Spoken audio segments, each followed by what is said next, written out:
যে বিএনপি একমাত্র দল জুলাই সনদের ব্যাপারে সবচেয়ে বেশি আন্তরিক।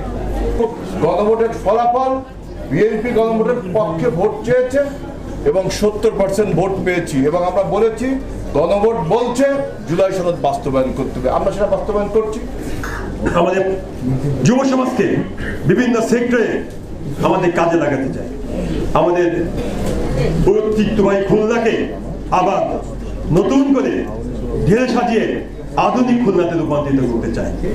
কখনোই ত্যাগী নেতাদের বাদ দিয়ে নয়, অবশ্যই ত্যাগী নেতাদের, নির্যাতিত পরিবারদের, গুম খুন হয়ে যাওয়া পরিবারদেরকে মূল্যায়িত করেই অন্যান্যদেরকে মূল্যায়ন করতে হবে।